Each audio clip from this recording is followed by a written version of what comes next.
ଆସନ୍ତୁ ଆଜି ଭାରତୀୟ ଅର୍ଥବ୍ୟବସ୍ଥାର କିଛି ଗୁରୁତ୍ୱପୂର୍ଣ୍ଣ କଥା ବୁଝିବା। ନିଶ୍ଚିତ ଭାବରେ। ଆମ ପାଖରେ ଭାରତର ଅର୍ଥନୈତିକ ସର୍ବେକ୍ଷଣର କିଛି ମୁଖ୍ୟ ଅଂଶ ଅଛି। ହଁ, ଏହି ଅର୍ଥନୈତିକ ସର୍ବେକ୍ଷଣ ମାନେ ଇଏ ଏକ ସରକାରୀ ରିପୋର୍ଟ। ହଁ, ଯାହା ପ୍ରତିବର୍ଷ ବଜେଟ୍ ପୂର୍ବରୁ ଆସେ। ଏକଦମ। ଆଉ ଏହା ଦେଶର ଅର୍ଥନୈତିକ ସ୍ୱାସ୍ଥ୍ୟର ଏକ ପୂରା ଚିତ୍ର ଦେଇଥାଏ। ତେବେ ଚାଲନ୍ତୁ ଏହି ସବୁ ଜଟିଳ ତଥ୍ୟକୁ ସରଳ ଭାଷାରେ ବୁଝିବା ଆଉ ଜାଣିବା ଏହାର ପ୍ରକୃତ ଅର୍ଥ କ'ଣ। ଚାଲନ୍ତୁ। ଆମେ ସବୁବେଳେ ଶୁଣୁ ଯେ ଭାରତ ବିଶ୍ୱର ସବୁଠାରୁ ଦ୍ରୁତ ଗତିରେ ବଢ଼ୁଥିବା ଅର୍ଥବ୍ୟବସ୍ଥା। ହଁ, ଏ କଥାଟା ବହୁତ ଶୁଣିବାକୁ ମିଳେ। ଏହାର ଅର୍ଥ କ'ଣ ଆଉ ରିପୋର୍ଟରେ ଥିବା ମ୍ୟାକ୍ରୋ ଇକୋନୋମିକ୍ ସ୍ଥିରତା ଆଉ ଘରୋଇ ଚାହିଦା ଭଳି ଶବ୍ଦର ମାନେ କ'ଣ? ଦେଖନ୍ତୁ, ଘରୋଇ ଚାହିଦାର ଅର୍ଥ ବହୁତ ସରଳ।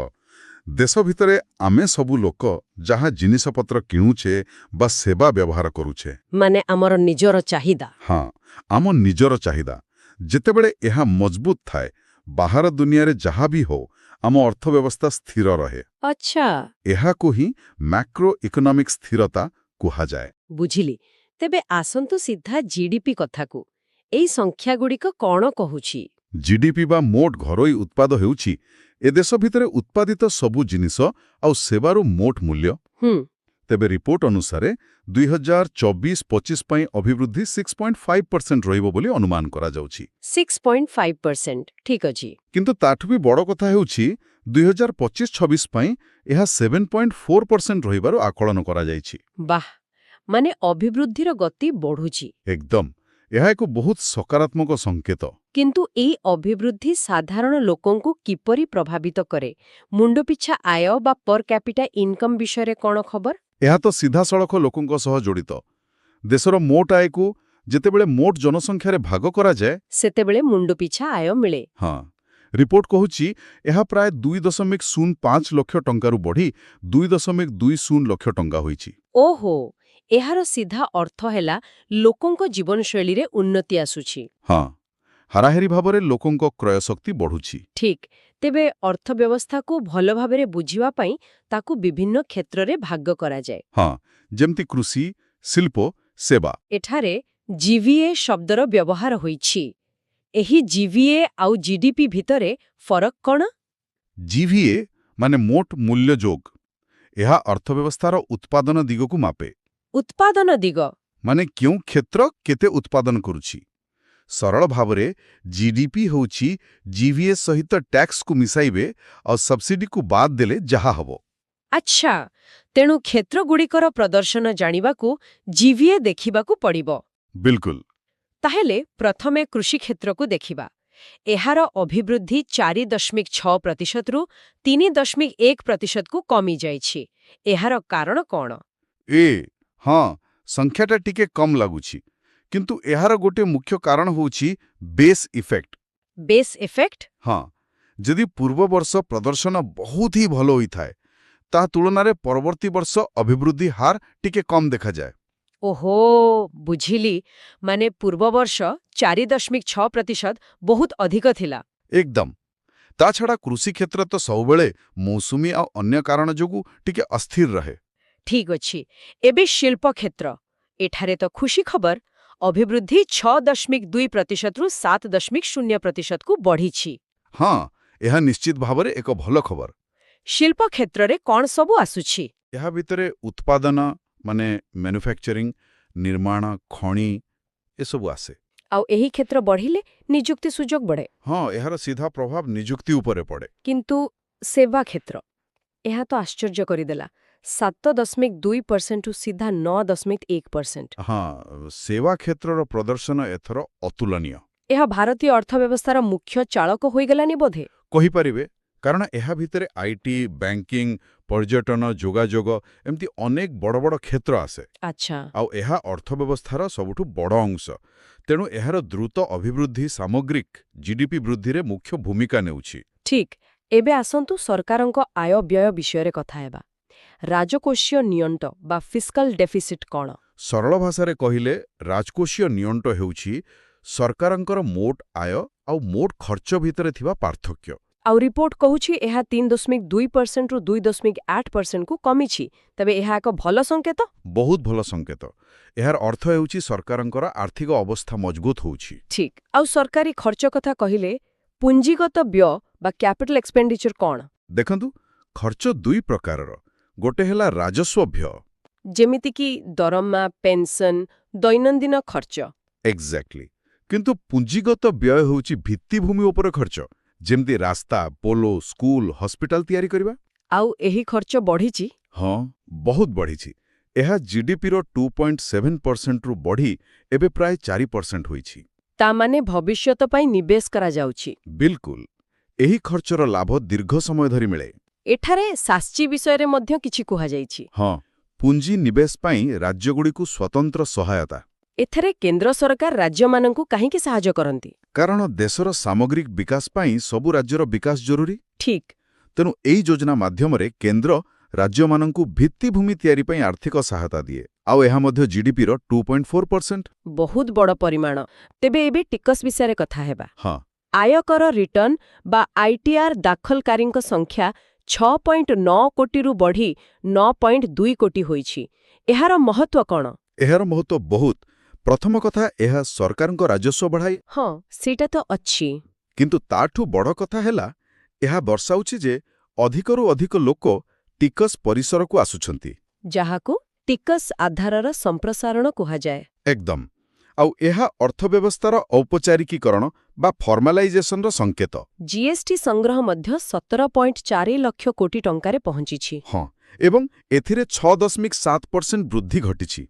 जीएसटी संग्रह बढ़िबार अर्थ हेउछि देशरे व्यावसायिक कार्यकलाप बढ़ुछि आउ अधिक व्यवसाय औपचारिक अर्थव्यवस्थार अंश हेउछंती। बिल्कुल ठीक अछि किंतु देशर एही आर्थिक स्थिति को विदेशी निवेशक माने किपरि देखंती? सेथिपाई सार्वभौम क्रेडिट रेटिंग बा सॉवरेन क्रेडिट रेटिंग को देखा जाए। एहा कोन? एहार हेउछि विश्वस्तरीय रेटिंग एजेंसी मानक द्वारा दिया जाइथिबा एक देशर आर्थिक स्वास्थ्यर माप। गोटे देशर रिपोर्ट कार्ड भଳି? हाँ कहि परिबे। जदि रेटिंग भल हुए तेबे विदेशी निवेशकଙ୍କ आत्मविश्वास बढ़े आउ देशकु कम सुधरे ऋण मिलिबार संभावना भी बढ़ी जाए। एकदम ठीक। शेषरे बैंकिंग क्षेत्र एहार स्वास्थ्य किपरि अछि? एनपीए विषय कोन कुहा जाइछि? एनपीए माने अनादाय ऋण एहा होछि सेही ऋण जहा फेरस्त हेबार संभावना कम। हाँ एहा एक बड़ समस्या थिला किंतु एबे स्थिति बहुत भल। जीएनपीए माने मोट एनपीए 2.2% को कमिछि। 2.2% आउ नेट एनपीए माने शुद्ध एनपीए मात्र 0.5% को कमी जाइछि। 0.5%। एहा तो बहुत कम। बहुत कम।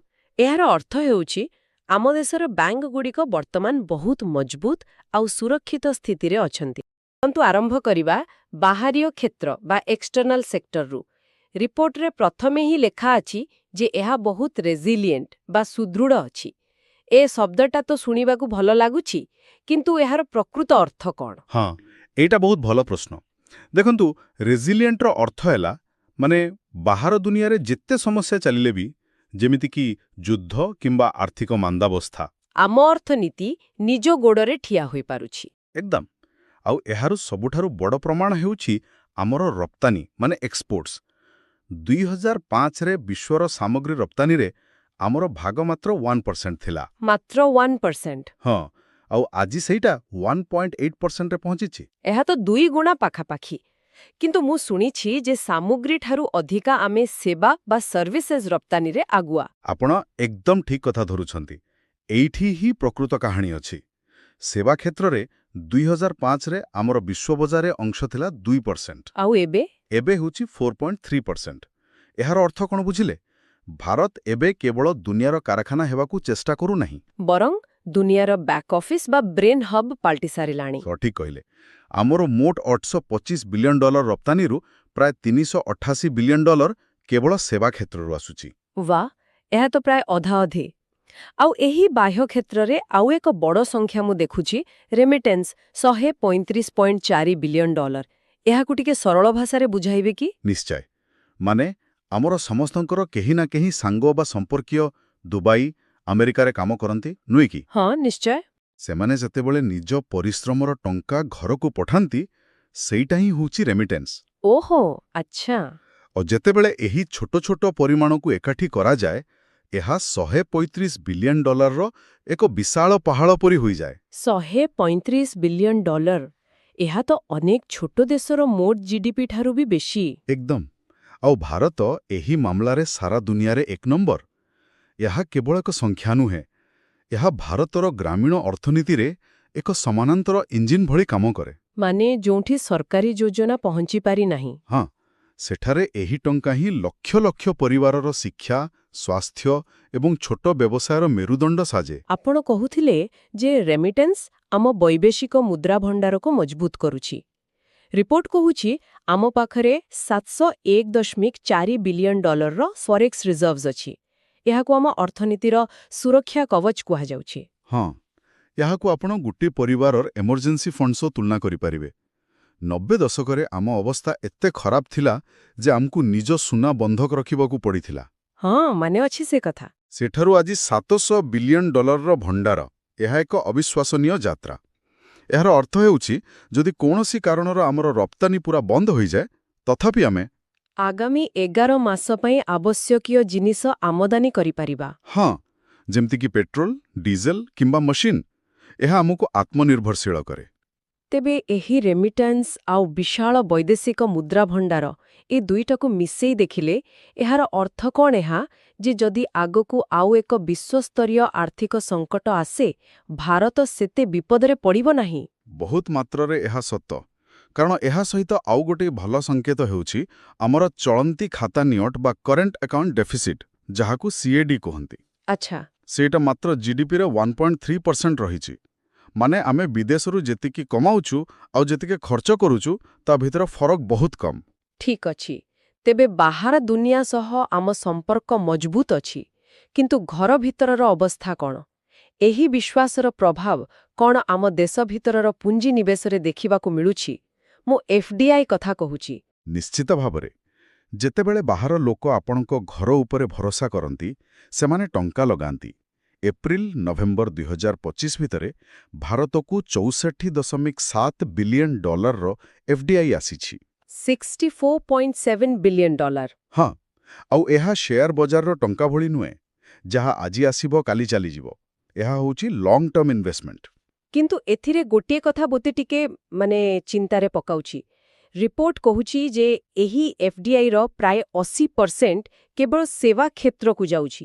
ହଁ, ଏହା ଏକ ଗୁରୁତ୍ୱପୂର୍ଣ୍ଣ ପଏଣ୍ଟ। ଏହା କ'ଣ ଆମର ମେକ୍ ଇନ୍ ଇଣ୍ଡିଆ ଭଳି ମ୍ୟାନୁଫ୍ୟାକ୍ଚରିଂ ଉପରେ ଗୁରୁତ୍ୱ ଦେଉଥିବା ଯୋଜନା ପାଇଁ ଏକ ଚିନ୍ତାର ବିଷୟ ନୁହେଁ? ଦେଖନ୍ତୁ, ଏହାର ଦୁଇଟି ଦିଗ ଅଛି। ଗୋଟିଏ ପଟେ ଏହା ଦର୍ଶାଉଛି ଯେ ଭାରତର ସବୁଠାରୁ ବଡ଼ ଶକ୍ତି ହେଉଛି ଆମର ମାନବ ସମ୍ବଳ, ଆମର ନଲେଜ୍ ବେସ୍ଡ ଇଣ୍ଡଷ୍ଟ୍ରି, ଯାହା ଉପରେ ଦୁନିଆର ଭରସା ଅଛି। ଏକଦମ। କିନ୍ତୁ ଅନ୍ୟପଟେ ଆପଣ ଠିକ୍ କହିଲେ ଯେ ମ୍ୟାନୁଫ୍ୟାକ୍ଚରିଂ କ୍ଷେତ୍ରରେ ଅଧିକ FDI ଆସିବା ଜରୁରୀ, କାରଣ ସେଥିରେ ବହୁ ସଂଖ୍ୟାରେ ନିଯୁକ୍ତି ସୃଷ୍ଟି ହୁଏ। ବୋଧହୁଏ ଏହା ଏକ ସଂକେତ ଯେ ଆମକୁ ମ୍ୟାନୁଫ୍ୟାକ୍ଚରିଂକୁ ଅଧିକ ଆକର୍ଷଣୀୟ କରିବାକୁ ପଡ଼ିବ। ଆଚ୍ଛା, ଏବେ ଆସିବା ସାଧାରଣ ଲୋକର ସବୁଠୁ ବଡ଼ ଚିନ୍ତା ମହଙ୍ଗା ମାଡ଼ ବା ମୁଦ୍ରାସ୍ଫୀତି। ରିପୋର୍ଟ କହୁଛି ଯେ CPI ମୁଦ୍ରାସ୍ଫୀତି ମାତ୍ର 1.7% ଅଛି। ଏହା ତ ଶୁଣିବାକୁ ଅବିଶ୍ୱାସନୀୟ ଲାଗୁଛି। ହଁ, 1.7% ଏକ ବହୁତ ଭଲ ସଂଖ୍ୟା। ଏହାର ଅର୍ଥ ହେଉଛି ଜିନିଷପତ୍ରର ଦାମ ପ୍ରାୟତଃ ସ୍ଥିର ଅଛି, ଯାହା ଲୋକଙ୍କ ପକେଟକୁ ଆରାମ ଦିଏ। ଏହାର ମୁଖ୍ୟ କାରଣ ହେଉଛି ଖାଦ୍ୟ ଏବଂ ଇନ୍ଧନର ମୂଲ୍ୟ ନିୟନ୍ତ୍ରଣରେ ଅଛି। କିନ୍ତୁ ଏଇଠି ମୋର ଗୋଟେ ପ୍ରଶ୍ନ ଅଛି। 1.7% ସାମଗ୍ରିକ ମୁଦ୍ରାସ୍ଫୀତି ଶୁଣିବାକୁ ଭଲ ଲାଗୁଛି, ହେଲେ ସାଧାରଣ ଲୋକ ଯେତେବେଳେ ବଜାରକୁ ଯାଉଛି, ଡାଲି, ପିଆଜର ଦାମ ତ ସେମିତି କମିଥିବା ଭଳି ଲାଗୁନାହିଁ। ଏହି ସରକାରୀ ସଂଖ୍ୟା ଆଉ ବାସ୍ତବ ଜୀବନର ଅନୁଭୂତି ଭିତରେ ଏତେ ଫରକ କାହିଁକି? ବାଃ, ଏଇଟା ହିଁ ପ୍ରକୃତ ପ୍ରଶ୍ନ। ଦେଖନ୍ତୁ, ଯେତେବେଳେ ସରକାର CPI ମାପନ୍ତି, ସେମାନେ ଶହ ଶହ ଜିନିଷର ଏକ ବାସ୍କେଟ୍ ନିଅନ୍ତି। ସେଥିରେ ଖାଦ୍ୟ, ପୋଷାକ, ଘର ଭଡ଼ା, ପେଟ୍ରୋଲ ସବୁକିଛି ଥାଏ। ଆଚ୍ଛା। ଭାରତରେ ଏହି ବାସ୍କେଟରେ ଖାଦ୍ୟ ଓ ଇନ୍ଧନର ଭାଗ ପ୍ରାୟ 52.7%। ଏ ବର୍ଷ ଭଲ ମୌସୁମୀ ଯୋଗୁଁ ଖାଦ୍ୟଶସ୍ୟ ଉତ୍ପାଦନ 3,577 ଲକ୍ଷ ମେଟ୍ରିକ୍ ଟନ୍ ହୋଇଛି, ଯାହା ଏକ ରେକର୍ଡ। ଓହୋ, ସେଥିପାଇଁ ଖାଦ୍ୟ ମୂଲ୍ୟ ବେଶୀ ବଢ଼ିନାହିଁ। ହଁ, କିନ୍ତୁ ହୋଇପାରେ କିଛି ନିର୍ଦ୍ଦିଷ୍ଟ ଜିନିଷ ଯେମିତିକି ପିଆଜ କିମ୍ବା ଟମାଟୋ କିଛି ସମୟ ପାଇଁ ମହଙ୍ଗା ହୋଇଥିବ। ସରକାରୀ ସଂଖ୍ୟା ହେଉଛି ଏକ ହାରାହାରି ଚିତ୍ର, ବ୍ୟକ୍ତିଗତ ଅନୁଭୂତି ନୁହେଁ। ବୁଝିଲି। ତେବେ ମୋଟାମୋଟି ଭାବେ କୃଷି କ୍ଷେତ୍ରର ଭଲ ପ୍ରଦର୍ଶନ ହିଁ ମୁଦ୍ରାସ୍ଫୀତିକୁ କାବୁରେ ରଖିଛି। ଏବେ ଆସନ୍ତୁ ଆଲୋଚନାର ସବୁଠାରୁ ଗୁରୁତ୍ୱପୂର୍ଣ୍ଣ ଭାଗକୁ, ଏହି ଅଭିବୃଦ୍ଧିର ମାନବୀୟ ଦିଗ। ହଁ, ଫାଇଦା ଲୋକଙ୍କୁ ପାଖରେ ପହଞ୍ଚୁଛି କି ନାହିଁ? ଏକଦମ। ରିପୋର୍ଟ କହୁଛି ଭାରତୀୟ ଅର୍ଥନୀତିରେ ସେବା କ୍ଷେତ୍ରର ପ୍ରାଧାନ୍ୟ ରହିଛି। ଜିଡିପିରେ ଏହାର ଅଂଶ 53%ରୁ ଅଧିକ। ହଁ, ଆଉ ଏହା ଭାରତୀୟ ଅର୍ଥନୀତିର ଚରିତ୍ରକୁ ପୁରା ବଦଳାଇ ଦେଇଛି। ଆମେ କୃଷିପ୍ରଧାନ ଦେଶରୁ ଏବେ ଏକ ସେବା ପ୍ରଧାନ ଦେଶରେ ପରିଣତ ହେଉଛୁ। ଭାରତ ଏବେ ବିଶ୍ୱର 7ମ ବୃହତ୍ତମ ସେବା ରପ୍ତାନିକାରୀ ଦେଶ। ଆଉ ଏହାର ସିଧା ପ୍ରଭାବ ନିଯୁକ୍ତି ଉପରେ ପଡୁଥିବ। ତେବେ ନିଯୁକ୍ତିକୁ ନେଇ କ'ଣ ତଥ୍ୟ ଅଛି? କାରଣ ଏହା ହିଁ ସବୁଠାରୁ ବଡ଼ ପ୍ରଶ୍ନ। ହଁ, ରିପୋର୍ଟ କହୁଛି ଦେଶରେ 56.2 କୋଟି ନିଯୁକ୍ତ ବ୍ୟକ୍ତି ଅଛନ୍ତି। ଆଉ ଗୋଟିଏ ତ୍ରୈମାସିକରେ 8.7 ଲକ୍ଷ ନୂଆ ଚାକିରି ସୃଷ୍ଟି ହୋଇଛି। କିନ୍ତୁ ଏଗୁଡ଼ିକୁ କି ପ୍ରକାରର ଚାକିରି? ଏଇଠି ହିଁ କଥାଟା ଆହୁରି ଜଟିଳ ହୋଇଯାଉଛି। ଦେଖନ୍ତୁ, ନିଯୁକ୍ତି ବଢ଼ୁଛି, ଏହା ସତ। କିନ୍ତୁ ନିଯୁକ୍ତିର ସ୍ୱରୂପ ବଦଳୁଛି। ନୂଆ ଶ୍ରମ କୋଡ୍ ପ୍ରଥମ ଥର ପାଇଁ ଗିଗ୍ ୱାର୍କର ଏବଂ ପ୍ଲାଟଫର୍ମ ୱାର୍କରଙ୍କୁ, ମାନେ ଯେଉଁମାନେ ଜୋମାଟୋ, ସ୍ୱିଗି, ଉବରରେ କାମ କରୁଛନ୍ତି? ହଁ, ସେମାନଙ୍କୁ ଆଇନଗତ ସ୍ୱୀକୃତି ଦେଇଛି। ଏହା ଏକ ଭଲ ପଦକ୍ଷେପ। କିନ୍ତୁ ସ୍ୱୀକୃତି ମିଳିବା ଆଉ ସାମାଜିକ ସୁରକ୍ଷା ମିଳିବା ଭିତରେ ତ ଫରକ ଅଛି। ଏହି ଗିଗ୍ ୱାର୍କରମାନଙ୍କୁ କ'ଣ ପିଏଫ୍, ପେନ୍ସନ୍ କିମ୍ବା ସ୍ୱାସ୍ଥ୍ୟ ବୀମା ଭଳି ସୁବିଧା ମିଳୁଛି? ଦେଖନ୍ତୁ, ବର୍ତ୍ତମାନ ପାଇଁ ସମ୍ପୂର୍ଣ୍ଣ ଭାବେ ନୁହେଁ, କିନ୍ତୁ ସେହି ଦିଗରେ ଏହା ପ୍ରଥମ ପଦକ୍ଷେପ। ସରକାର ଇ-ଶ୍ରମ ପୋର୍ଟାଲ ଆରମ୍ଭ କରିଛନ୍ତି, ଯେଉଁଥିରେ 31 କୋଟିରୁ ଅଧିକ ଅସଂଗଠିତ ଶ୍ରମିକ 31 କୋଟି? ହଁ, 31 କୋଟି ଶ୍ରମିକ ପଞ୍ଜୀକୃତ ହୋଇଛନ୍ତି, ଆଉ ସେଥିମଧ୍ୟରୁ 54% ମହିଳା। ଉଦ୍ଦେଶ୍ୟ ହେଉଛି ଏହି ଡେଟାବେସ୍ ମାଧ୍ୟମରେ ସେମାନଙ୍କୁ ସାମାଜିକ ସୁରକ୍ଷା ଯୋଜନାରେ ସାମିଲ କରିବା। ଏହା ଏକ ବଡ଼ କାମ, ସମୟ ଲାଗିବ, କିନ୍ତୁ ଆରମ୍ଭ ହୋଇଛି। ଆଉ ଶେଷରେ ଦାରିଦ୍ର୍ୟ। ଯଦି ଅର୍ଥନୀତି ବଢ଼ୁଛି, ତେବେ ତଳ ସ୍ତରର ଲୋକଙ୍କ ପାଖରେ ଲାଭ ପହଞ୍ଚୁଛି କି ନାହିଁ, ତାହା ଦାରିଦ୍ର୍ୟ ହାରରୁ ହିଁ ଜଣାପଡ଼େ। ହଁ, ଆଉ ଏହି ରିପୋର୍ଟର ତଥ୍ୟ ବହୁତ ଉତ୍ସାହଜନକ। ଯଦି ଆମେ ଦାରିଦ୍ର୍ୟ ସୀମାରେଖାକୁ ପିପିପି ଅନୁଯାୟୀ ଦୈନିକ $3 ଧରିବା, ତେବେ ଚରମ ଦାରିଦ୍ର୍ୟ ଏକ୍ସଟ୍ରିମ୍ ପଭର୍ଟି 0.5-0.3%କୁ ହ୍ରାସ ପାଇଛି। ହଁ, ଆଉ ନିମ୍ନ ମଧ୍ୟମ ଆୟ ଦାରିଦ୍ର୍ୟ 23.9%କୁ ଖସି ଆସିଛି। କିନ୍ତୁ ଦୈନିକ $3 ପିପିପି ଅନୁସାରେ ଏହାର ଅର୍ଥ ଭାରତରେ ପ୍ରାୟ ଦିନକୁ 80-90 ଟଙ୍କା ହେବ। କେହି ଜଣେ ଦିନକୁ 100 ଟଙ୍କା ରୋଜଗାର କଲେ ତାକୁ କ'ଣ ଆମେ ଦାରିଦ୍ର୍ୟରୁ ମୁକ୍ତ ବୋଲି କହିପାରିବା? ଆପଣଙ୍କ ପ୍ରଶ୍ନ ବିଲକୁଲ ଯୁକ୍ତିଯୁକ୍ତ। ଏଗୁଡ଼ିକ ହେଉଛି ଆନ୍ତର୍ଜାତୀୟ ମାନଦଣ୍ଡ। ଏହା ନିଶ୍ଚିତ ଭାବେ ସୂଚାଉଛି ଯେ ଲୋକଙ୍କର ଆୟ ବଢ଼ିଛି। ଆଉ ସେମାନେ ଚରମ ଦାରିଦ୍ର୍ୟରୁ ବାହାରକୁ ଆସୁଛନ୍ତି। ହଁ, କିନ୍ତୁ ଏହାର ଅର୍ଥ ନୁହେଁ ଯେ ସେମାନେ ଏକ ସମ୍ମାନଜନକ ଜୀବନ ଯାପନ କରୁଛନ୍ତି। ଦାରିଦ୍ର୍ୟରୁ ବାହାରିବା ଗୋଟେ କଥା ଏବଂ ମଧ୍ୟବିତ୍ତ ଶ୍ରେଣୀର ସାମିଲ ହେବା ଆଉ ଗୋଟେ କଥା। ଏହି ଦୁଇଟି ଭିତରେ ଏକ ଲମ୍ବା ରାସ୍ତା ବାକି ଅଛି। ଏକଦମ। କିନ୍ତୁ ଏତିକି ସ୍ପଷ୍ଟ ଯେ ଅଭିବୃଦ୍ଧିର ଲାଭ ତଳସ୍ତରକୁ ଯାଉଛି। ତେବେ ଏସବୁ କଥା ଶୁଣିଲା ପରେ ମୋଟାମୋଟି ଭାବେ 2025-26ର ଅର୍ଥନୈତିକ ସର୍ବେକ୍ଷଣର କାହାଣୀଟା କ'ଣ? ଯଦି ମୁଁ ଏହାକୁ କିଛି ମୁଖ୍ୟ ବିନ୍ଦୁରେ କହିବି, ତେବେ ପ୍ରଥମତଃ ଭାରତର ଅଭିବୃଦ୍ଧିର ମୂଳଦୁଆ ମଜବୁତ ଅଛି। ଦ୍ୱିତୀୟରେ, ମୁଦ୍ରାସ୍ଫୀତି ନିୟନ୍ତ୍ରଣରେ ଅଛି, ଯାହା ଏକ ବଡ଼ ଆଶ୍ୱସ୍ତି। ତୃତୀୟରେ, ବାହ୍ୟ କ୍ଷେତ୍ର ଆମକୁ ବାହ୍ୟ ଆଘାତରୁ ରକ୍ଷା କରିବା ପାଇଁ ପ୍ରସ୍ତୁତ। ଚତୁର୍ଥରେ, ବ୍ୟାଙ୍କିଂ କ୍ଷେତ୍ର ସୁସ୍ଥ ଅଛି। ଆଉ ସବୁଠୁ ଗୁରୁତ୍ୱପୂର୍ଣ୍ଣ କଥା ହେଲା, ଏହି ଅଭିବୃଦ୍ଧି କେବଳ କାଗଜପତ୍ରରେ ସୀମିତ ନୁହେଁ।